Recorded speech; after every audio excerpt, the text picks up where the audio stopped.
당신을 부러워하는 사람을 경계하라. 나는 나의 뛰어난 재능을 뽐내려고 가진 애를 써왔다. 그런데 이는 오히려 적의 화살을 유도하는 표적이 되었다. 나를 시기하는 자에게 약점을 드러낸 셈이 되었으니까. 혹시 주변에 당신의 말에 찬사를 보내고 당신의 부를 탐내고 당신의 환심을 사려고 애쓰고 능력을 칭송하는 사람이 있는가? 당신의 적이거나 적이 될 수도 있는 사람들이다. 당신을 부러워하는 사람이 많다면 그만큼 시기하는 사람도 많을 것이다. 그러니 타인에게 자랑하며 보여줄 수는 없지만 스스로 느낄 수 있는 선을 추구하면 어떻겠는가? 세상에서 가장 소중한 것을 이미 가지고도 나는 타인에게 시간을 내달라고 요청하거나 이런 요청에 흔쾌히 응하는 사람을 볼 때마다 놀라곤 한다.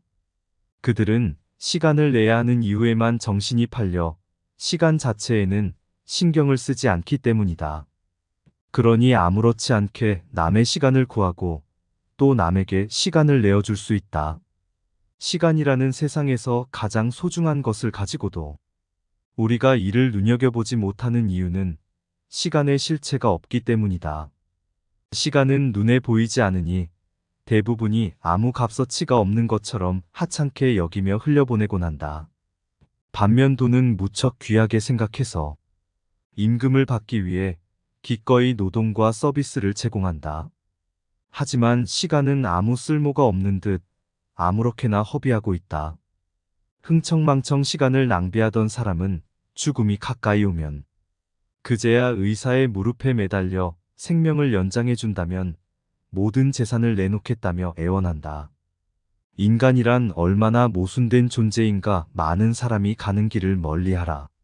어디로 어떻게 갈지 결정할 때는 그곳을 미리 탐험해본 노련한 길잡이에게 조언을 구해야 한다. 행복을 향한 여정은 평범한 여행과 다르기 때문이다. 평범한 여행이라면 그저 잘 알려진 길을 찾아 현지인에게 방향을 물어보면 쉽게 목적지에 도착할 수 있다. 하지만 행복으로 향하는 여정에서는 지나다니는 사람이 많을수록 잘못된 길일 확률이 크다. 앞서가는 무리를 따르는 양떼처럼 행동하지는 마라. 당신이 가야 할 길이 아닌 그저 많은 사람이 지나간 길에 들어서면 안 된다는 뜻이다. 세간에 떠도는 소문에 혹해서 많은 사람이 선택하는 길이 가장 좋은 길이라고 판단한다면 정말 좋은 것을 놔두고 가짜만을 취하게 될 것이다. 이런 선택은 결국 심각한 문제를 맞닥뜨리게 한다. 자신의 이성을 따르지 않고 그저 타인을 흉내내며 살지 않기를 바란다. 많은 사람이 줄지어 같은 길을 향해서 돌진하면 모두 얽히고 설켜 넘어지고 만다. 수많은 사람이 한데 엉켜 서로 밀고 밀리는 상황에서는 누구든 자기가 넘어질 것 같으면 주변 사람을 붙잡고 매달릴 수밖에 없다. 그러면 뒤따라오는 사람까지 함께 우르르 넘어져 파멸로 치닫게 될 것이다. 우리네 삶이 이와 같다. 이런 경우는 오롯이 혼자만 잘못되지 않는다. 한 사람이 잘못된 길을 선택했다가 넘어지면 앞만 보고 뒤따라가다가 넘어지는 사람도 생기기 마련이다. 앞으로 남은 시간을 헤아릴 수 있다면 지금껏 지나온 시간을 헤아리듯 앞으로 남은 시간을 헤아릴 수 있다면 어떨까? 살 날이 많지 않은 사람은 경각심을 갖고 남은 인생을 알뜰히 보내려고 할 것이다. 제 아무리 사소한 것이라도 주어진 양이 한정되어 있다면 소중히 여기기 마련이다. 우리 모두 언제 끝날지 모르는 인생을 살고 있다. 이것이 시간을 더욱 신중하게 사용해야 하는 까닭이다.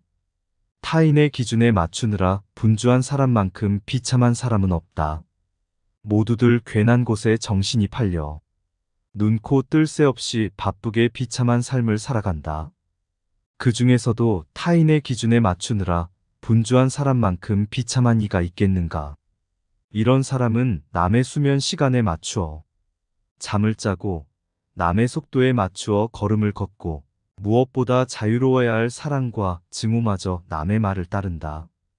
자신의 삶이 얼마나 짧은지 알고 싶다면 자기 의지에 따라 사는 시간이 얼마나 적은지 살펴보면 된다.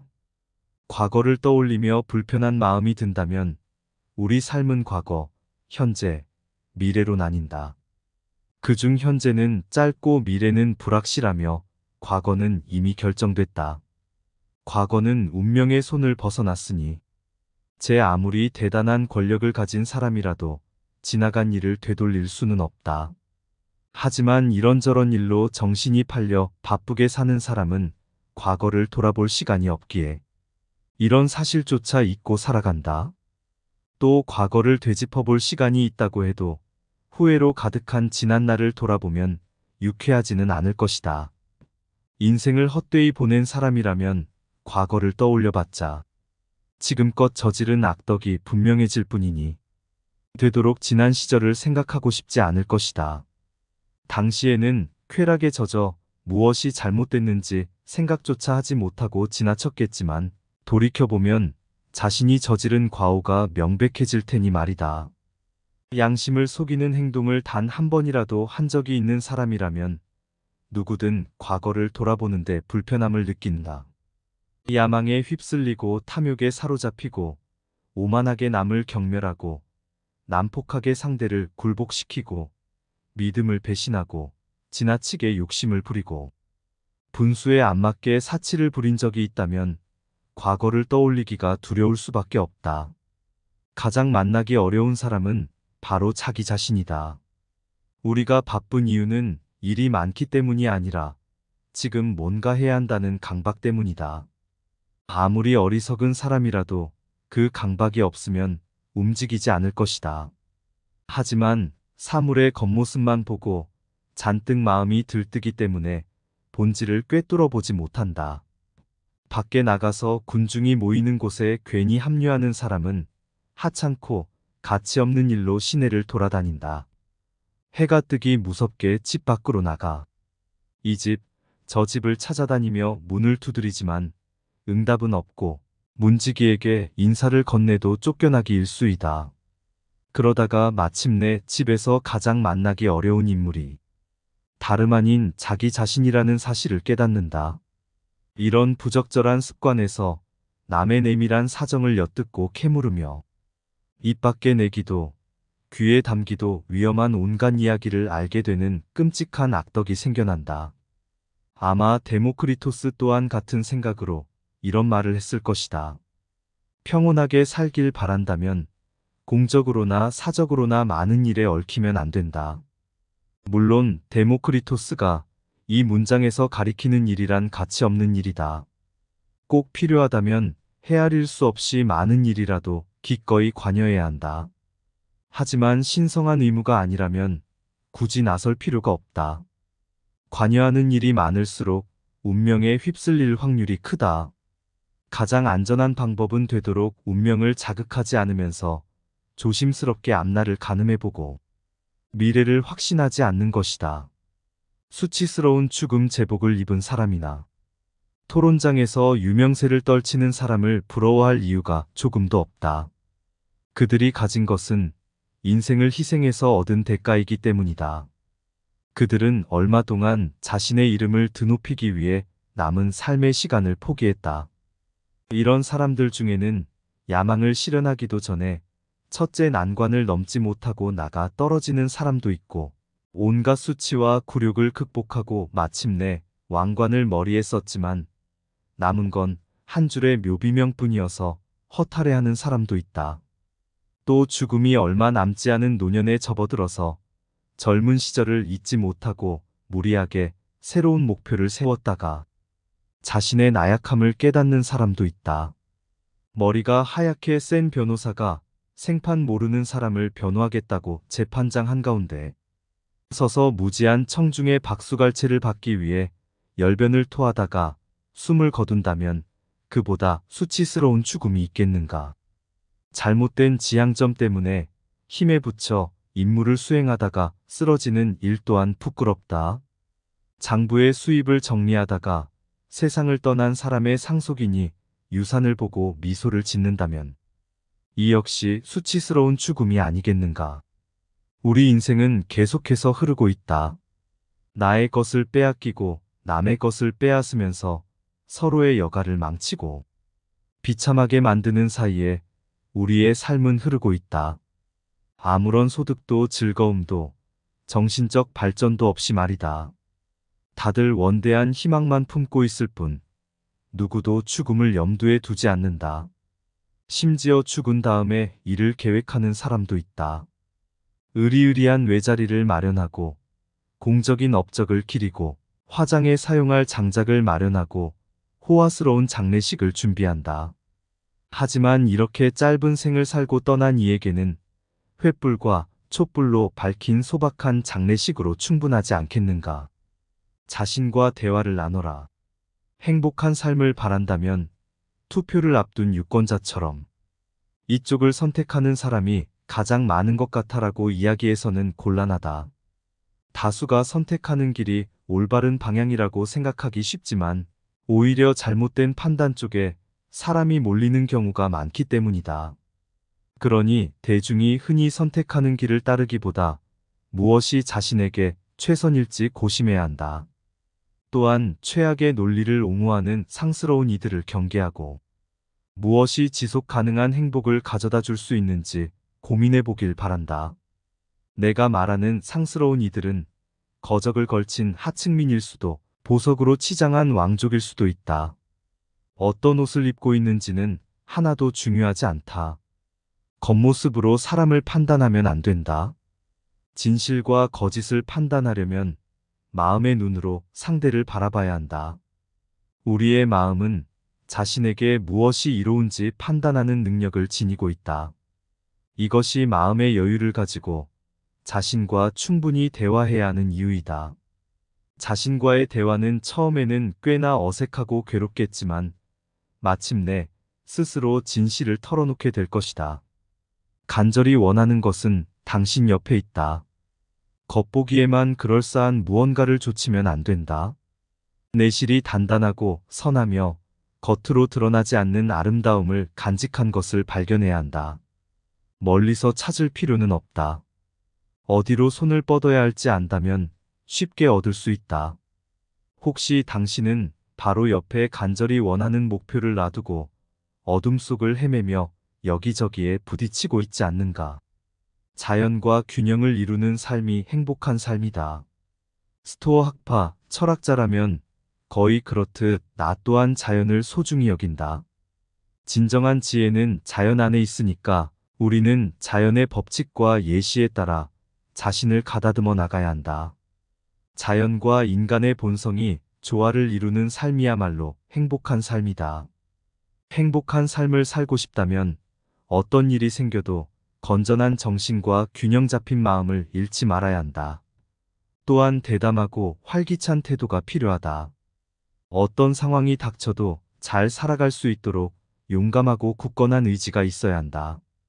또 건강에 주의를 기울이되 지나치게 신경을 곤두세워서는 곤란하다. 삶의 아름다움을 더하는 것에 가치를 두되 어느 하나를 과대평가하지 않도록 주의하라. 무엇보다 행운의 여신이 불을 선사한다면 누리되 재물의 노예가 되지 않도록 조심해야 한다. 내가 굳이 당부하지 않아도 알고 있겠지만 당신을 흥분시키거나 불안하게 만드는 것들이 사라져야 영원한 평화와 자유를 누릴 수 있다. 관능적인 쾌락과 부패로 흐르기 쉬운 물질적인 것은 가장 비천한 범죄와 얽혀 있다. 그 대신 불변의 기쁨, 평화, 고요, 위대한 정신, 친절함 같은 정신적인 것을 추구하길 바란다. 나태함에 명예로운 이름이 주어지면 늘 술에 취해 포도주 냄새를 풍기는 무모하고 방탕한 사람은 자신의 미덕이 넘치는 삶을 살고 있다고 착각한다. 늘 쾌락에 절어있는 사람은 어디선가.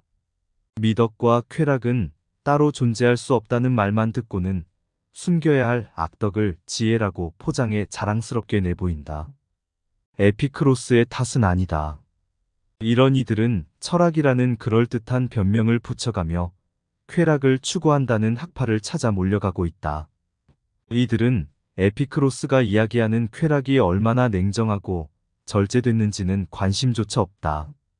그저 쾌락이라는 단어만 보고 자신이 행하는 악덕을 감싸줄 방패를 찾을 뿐이다.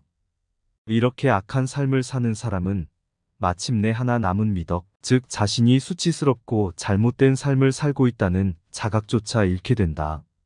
한때 부끄러워하던 짓을 찬양하며 악덕을 자랑스러워하는 지경에 이르렀기 때문이다. 수치스러운 나태함에 명예로운 이름이 주어지면 겸손함은 결코 힘을 되찾을 수 없다. 파도에 휩쓸리는 바다 사람과 같이 우리는 미덕을 길잡이이자 기준으로 삼아야 한다. 미덕과 함께 쾌락을 즐기되 쾌락을 지배하고 조절할 줄 알아야 한다. 쾌락은 우리에게 양보를 구할 수 있지만 행동을 강요할 수는 없다.